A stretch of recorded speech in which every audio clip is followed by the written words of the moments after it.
ఆరోగ్య తెలంగాణ లక్ష్యంగా తెలంగాణ ప్రభుత్వం పనిచేస్తుందని రాష్ట్ర రవాణా శాఖ మంత్రి పువ్వాడ అజయ్ కుమార్ తెలిపారు.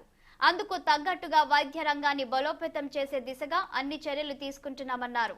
ఖమ్మం జిల్లా ప్రభుత్వ ప్రధాన ఆసుపత్రిలో 60 లక్షల రూపాయల వ్యయంతో నూతనంగా ఏర్పాటు చేసిన 2 టిఫా స్కానింగ్ పరికరాలను మంత్రి లాంఛనంగా ప్రారంభించారు. రాష్ట్రంలో ఏటా వేలాది మంది చిన్నారులు ఏదో ఒక లోపంతో పుడుతున్నారని, ఈ సమస్యను అధిగమించేందుకు ప్రభుత్వ ఆసుపత్రిలో టిఫా స్కానింగ్ పరికరాలను ఏర్పాటు చేసినట్లు పువ్వాడ తెలిపారు. సీఎం కేసీఆర్ పేదలకు మెరుగైన వైద్య చికిత్స అందించేందుకు రాష్ట్రంలో అన్ని ప్రభుత్వ ఆసుపత్రిలో అత్యాధునిక వైద్య పరికరాలు సమకూరుస్తున్నట్లు మంత్రి చెప్పారు. అంతకుముందు రాష్ట్ర వ్యాప్తంగా టిఫా పరికరాల ప్రారంభోత్సవాన్ని పురస్కరించుకొని రాష్ట్ర వైద్య ఆరోగ్య శాఖ మంత్రి తన్నీరు హరీష్ రావు వీడియో కాన్ఫరెన్స్ ద్వారా మాట్లాడారు. తెలంగాణ ప్రభుత్వం ఆరోగ్య రంగంపై ప్రత్యేక దృష్టి పెట్టిందన్నారు. ప్రైవేట్ హాస్పిటల్స్ ధీటుగా ప్రభుత్వ ఆసుపత్రిలో చికిత్సలు అందిస్తున్నామని అన్నారు.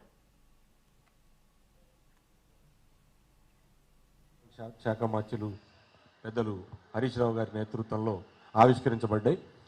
ఈ టిఫా స్కాన్స్ రాష్ట్ర వ్యాప్తంగా కొన్ని హాస్పిటల్లో రెండు మన ప్రభుత్వ ఆసుపత్రుల్లో 2 ఇచ్చారు, కొన్ని చోట్ల ఒకటి ఇచ్చారు. దాదాపు ఒక్కొక్క మెషిన్ 30 లక్షల కాస్ట్ ప్రకారంగా దాదాపు ఇవాళ మరి 70-75 మెషిన్లు మరి టిఫా స్కాన్ మెషిన్స్ అనేవి తెలంగాణ ప్రజలకి మరి తెలంగాణ రాష్ట్ర ప్రభుత్వం అందజేయటం అనేది గొప్ప విషయం.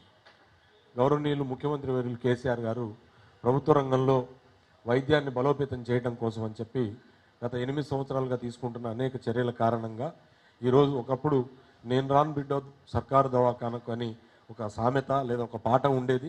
ఆ స్థితి నుంచి సర్కారు దవాఖానలకి ప్రజలు మరి